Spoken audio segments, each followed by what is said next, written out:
Hello everyone. आज मैं आप लोगों को इस वीडियो में बिल बनाने के बारे में सिखाऊंगा कि बिल बनाते कैसे हैं, आखिर बिल होता क्या है।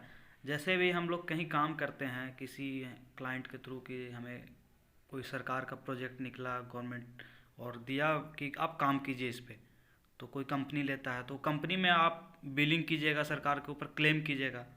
तो बिल को जो पार्ट बाई पार्ट क्लेम करते हैं एक बार में तो आप कीजिएगा नहीं, आप पार्ट बाई जितना काम होगा उतना ही कहीं क्लेम कीजिएगा। तो आज इसी वीडियो में मैं उसी के बारे में बताऊंगा कि बिल कैसे बनाते हैं और उसमें क्या क्या कॉपी अटैच करते हैं।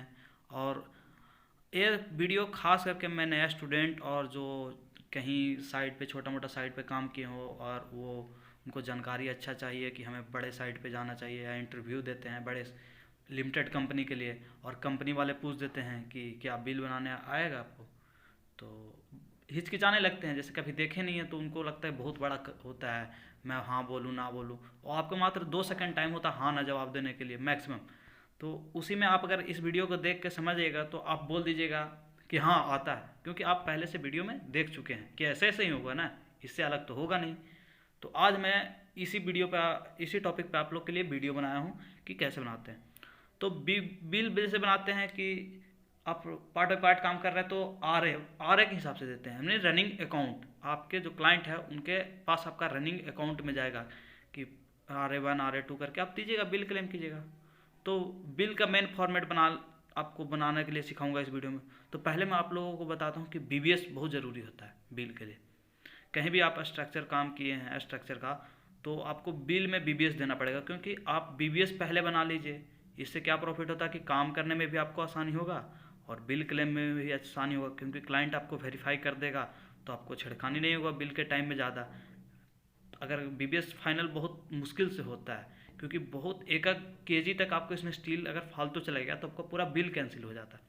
तो पहला फोकस आप BBS पे कीजिए कि आपको BBS बनाइए, या तो क्लाइंट आपको BBS बना के देता है तो बहुत बढ़िया है, लेकिन फिर भी आप एक BBS बना के अपना जानकारी रखिए ताकि आपको काम करने में आसानी होगा। तो जैसे मैं पहले आपको स्क्रीन पे दिख रहा होगा कि BBS का पेज खोला हुआ, तो मैं इसमें सारा BBS बना चुका हूँ और उसी को मैं दिखा रहा हूँ कि BBS इस टाइप से बनते हैं। जितना भी स्टील है वो सबको पार्ट बाई पार्ट एक एक वो डिस्ट्रीब्यूटर स्ट्रिप्स, आपका लिंक बार, बीम का टॉप बॉटम कॉलम, ये सब स्टील के मैं अपना डिफाइन किया हूँ। जैसा कि आप कॉलम के बारे में कर सकते हैं, राफ्ट आप कर रहे हैं तो राफ्ट के बारे में BBS दीजिए। तो जिसका भी BBS हो आप उसका बना सकते हैं और इसको आप वेरीफाई करा लीजिए क्लाइंट से।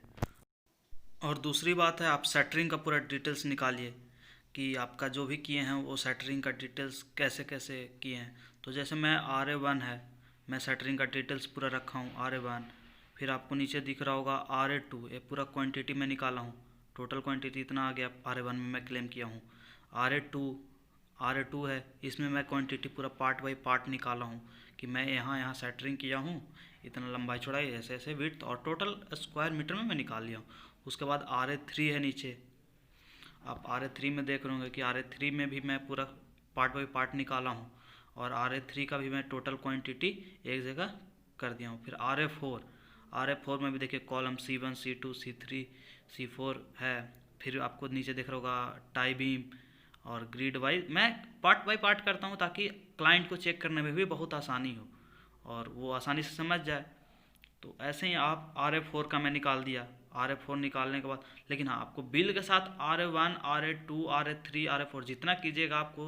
RA1 में तो सिर्फ एक ही दीजिएगा, RA2 में RA1 और 2 दोनों मिला के देना पड़ेगा आपको, RA3 में RA1 2 3 तीनों देना पड़ेगा कॉपी, ताकि क्लाइंट आपका पूरा समझे कि यहाँ तक काम हुआ है, इतना काम एक कर दिया है। क्योंकि वर्क ऑर्डर आपको मिलते हैं, वर्क ऑर्डर में आपको टोटल क्वांटिटी दिया रहता है कि आपको इतना काम करना है, इस वर्क ऑर्डर के हिसाब से इतना स्क्वायर मीटर आपको सेटरिंग करना है, इतना KG स्टील यूज करना है, सेटरिंग करना है वगैरह वगैरह काम, आपको वोट का एक्सवेशन करना है।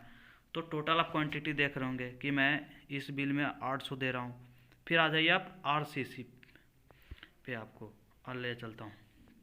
RCC में भी सेम प्रोसेस करना है आपको। RA1 क्लेम कर रहे हैं तो सिर्फ RA1 का दीजिए आप डिटेल्स, RA2 में वैसे कीजिए जैसे सेटरिंग का कर रहे हैं। तो जैसे मैं भी इसमें टोटल क्वांटिटी दे दिया हूँ, पूरा निकाल के कॉलम 1 C2 C3 पूरा पार्ट बाई पार्ट दीजिए एकदम फ्रेश, कि आपका बिल कहीं भी कोई आपसे हिचकिचा कर रोके नहीं कि भाई यहाँ पे क्या है ऐसे क्या है, वो कुछ नहीं होना चाहिए। एकदम पूरा क्लीन दीजिए बिल, बहुत जल्दी क्लेम होगा आपका। क्योंकि हर कोई आसानी से समझ जाएगा। फिर आइए आपका समरी। समरी में आप बताइए कि कंक्रीट कौन सा इसमें ग्रेड का यूज़ किए हैं, उस हिसाब से आप दीजिए कितना बैग सीमेंट यूज़ किया हूँ, इतना बैग। मेन सीमेंट ही मेन प्रोसेस होता है। गिट्टी बालू तो आपका कंक्रीट आपका बैच स्लिप के हिसाब से जाता है। तो जैसे मैं दिखा रहा हूँ आपको सेम प्रोसेस, R1 में दिया तो सिर्फ R1 का समरी दीजिए, R2 तो R1 दोनों मिला के दीजिए जैसे आप पूरा दे रहे हैं। कहीं कहीं पे सिर्फ आपको R1 दिए तो R1 का दीजिए, R2 का दीजिए, कहीं कहीं वैसे ही चलता है। लेकिन यहाँ पे काम थोड़ा बड़ा प्रोजेक्ट है और वर्क ऑर्डर है, उस हिसाब से क्लाइंट मांगता है, तो आप इस हिसाब से भी प्रोसेस कर सकते हैं। उसी तरह नीचे भी है स्टील का रेनफोर्समेंट का, आप देख रहे होंगे, तो आप रेनफोर्समेंट का भी वैसे ही कर सकते हैं, R1 R2 R3 करके आप दे दीजिए पूरा डिटेल्स, ताकि क्लाइंट बहुत आसानी से आपका चेक कर ले। अब इन सब का डिटेल्स होने के बाद रेनफोर्समेंट टेस्ट कंक्रीट, इसके बाद मैं चलता हूँ इन मेन प्रीस्ट इनवॉइस पे। तो इनवॉइस में आप देख रहे होंगे invoice number ABCA CBL RA4 दे रहा हूँ मैं, इनवॉइस डेट दे रहा हूँ, GST नंबर दे रहा हूँ। उसके बाद आप मैं जिसको दे रहा हूँ ACV इंडिया लिमिटेड को दे रहा हूँ, कहाँ काम चल रहा है, किस किस प्रोजेक्ट में काम चल रहा है उसको दे रहा हूँ। GST नंबर वो सब आपका देगा, जो क्लाइंट रहेगा वो अपना देगा। PO नंबर आपका है, तो PO नंबर वही वर्क ऑर्डर होता है आपका, वर्क ऑर्डर नंबर PO देता है। उसके बाद देख रहे हैं serial number, service code, work order में आपको सर्विस कोड दिया रहेगा जिस काम के लिए। फिर आप इसी तरह से पूरा भर लीजिए। आप अर्थ बैग फिलिंग का इतना है, प्रीवियस क्वांटिटी, अब क्वांटिटी इतना, टोटल इतना हो गया। और आप देख रहे होंगे M25 का है, प्रीवियस क्वांटिटी इतना था, अब इतना दे रहा हूँ तो टोटल इतना हो जाएगा, तो पहले वाला कितना अमाउंट इतना हो जाएगा। इसी टाइप से आप पूरा वर्क ऑर्डर के हिसाब से आप फिल कर लीजिए, ताकि आपको पूरा अमाउंट पता चले कि आप पूरा देखिए सर्विस कोड के साथ दीजिए, सीरियल नंबर के साथ दीजिए, टोटल अमाउंट पूरा MT स्क्वायर मीटर जो भी है यूनिट के हिसाब से लिख के अपना पूरा फुल डिटेल्स दे दीजिए, ताकि बहुत ही आसान, बिल बनाना बहुत आसान काम है, कोई ऐसा नहीं है, बस समझने का फेर है। थोड़ा आप समझ गए तो बहुत ही आसान काम है, उतना माइंड के नहीं है कि बिल होता है ये होता है, कुछ नहीं, बस प्रैक्टिस। आप वीडियो देख लिए, धीरे धीरे समझ जाइए। देखिए मैं दिखा रहा हूँ टोटल बिफोर टैक्स इतना हो गया, फिर टोटल टैक्स इतना हो गया 0.9%। आप देख रहे हैं CGST SGST central GST state GST हो गया, टोटल इतना GST हो गया। फिर टोटल GST होने के बाद हम अब टोटल अमाउंट देखिए बताऊंगा, नीचे वाला है, ये तीनों जोड़ने के बाद ये आएगा 27,67,000 वाला जो है वो आएगा। देखिए टोटल है कौन कौन सा, ये तीनों जोड़ के है आपको main total amount before tax और टैक्स 18% ये हो गया। फिर राउंड फिगर हो गया, तो राउंड फिगर का फॉर्मूला आप याद कर लीजिए, बहुत काम आता है, बहुत मुश्किल से मिल पाता है। अगर आप नए नए हैं तो आप ढूंढते रह जाइएगा। फिर आपको इन वर्ड में लिख दीजिए कि आप कितना अमाउंट है, आप अपना बैंक डिटेल्स दे दीजिए, जो काम आप क्लेम कर रहे हैं तो अपना बैंक डिटेल। उसके बाद आप वर्क ऑर्डर पे चलिए, जैसे मैं दिखा रहा हूँ RA4 के लिए मैं वर्क ऑर्डर बनाया, तो वर्क ऑर्डर में सीरियल नंबर जो दे रहा है वो दीजिए, सर्विस कोड दीजिए जो मैं वहाँ पे बताया RA इनवॉइस में। उसके बाद कौन कौन सा डिस्क्रिप्शन काम दीजिए कि इस सर्विस कोड में ये काम है, क्यूबिक मीटर में है तो इतना क्वांटिटी ऑर्डर मिला है मेरे को, इतना काम करने के लिए ऑर्डर मिला है, इतना रुपये रेट है उसका वर्क ऑर्डर में। और तो PO अमाउंट इतना हो गया हमारा, वर्क अमाउंट का जो हो गया हमारा PO, उसमें इतना अमाउंट का हमको अर्थ फिलिंग करना है, इतना अमाउंट का PCC करना है। ये आपको बहुत ज़रूरी है, ताकि क्लाइंट को लगे कि ये फालतू नहीं जा रहा है, वर्क ऑर्डर से अपने अंडर में काम कर रहा है, इसको बनता है पैसा। फिर आप देखिए क्वांटिटी दीजिए कि लास्ट बिल तक इतना दिए थे, दिस बिल में इतना दिए हैं तो आप तक इतना हो गया। फिर उसी तरह पैसा में भी दीजिए कि लास्ट बिल तक इतना क्वांटिटी का इतना अमाउंट हुआ था, इस बिल में इतना अमाउंट का दे रहा हूँ इस क्वांटिटी के लिए और इतना अमाउंट हो रहा है। उसके बाद आते हैं मेन प्रीस्ट टैक्स इनवॉइस। आप जब GST लगाते हैं तो उसके लिए आपको एक टैक्स इनवॉइस देना पड़ता है सरल भाषा में। जैसे RS04 के लिए दे रहा हूँ बिल नंबर दे रहा हूँ मैं अपना सारा, देखिए वो जो ऑर्डर नंबर है उसका, PO नंबर, डेट कब खरीदा था मैं, तो इस टाइप से ये फॉर्मेट आप सीख लीजिए, बहुत ही आसान है, ये आपको खुद से बनाना पड़ेगा फॉर्मेट सारा।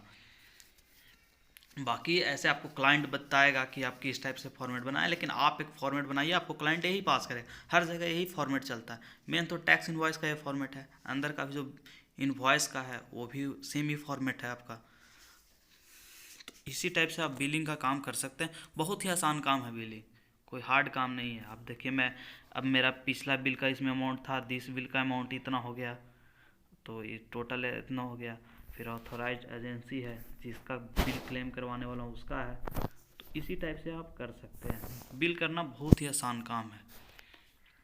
और नया स्टूडेंट है तो खास करके बढ़िया से ध्यान दे के सीख लीजिए, और कहीं इंटरव्यू देने जाएगा तो आपको टेंशन नहीं रहेगा। आप एकदम टाइट होके बोलिए कि हाँ सर बिलिंग करते हैं, और कर लेंगे कॉन्फिडेंस से पूरा। तो हमारे वीडियो में ऐसे ही बने रहिएगा, तो मैं आपके लिए नया नया इसी प्रकार से वीडियो लाऊंगा और आपको मदद करूंगा हर जानकारी के लिए। और हमारे चैनल को सब्सक्राइब करें और अपने दोस्तों के साथ शेयर करें जो आपके बैचमेट हैं, ताकि उनको भी समझ में आए। तो बाकी सब बढ़िया है मेरा, और आप भी मज़े से सीखिए और एंजॉय कीजिए, कोई बड़ा काम नहीं है। चलिए, धन्यवाद। और चैनल को जाते जाते मैं बता रहा हूँ कि सब्सक्राइब ज़रूर कीजिए। और जैसे मैं आपको अभी दिखा रहा हूँ ये कि मेरे को ये मिला है, ऐसे ही ऐसा ही मिलता है आपको वर्क ऑर्डर पूरा हिसाब से, अपना लेटर पैड पे कंपनी देता है कि आप इस हिसाब से काम कीजिए, ये रेट। और आपको ये वाला इसका भी फ़ोटो कॉपी ले जाके आपको क्लाइंट के देना पड़ेगा, वो भी चेक करेगा कि ये सही दिया है कि नहीं। तो कभी कभी मांग देते हैं क्लाइंट, कभी नहीं मांगते चेकिंग करने। बाकी धन्यवाद, ऐसे ही बने रहिए हमारे साथ, आपको मैं नया नया जानकारी दूंगा।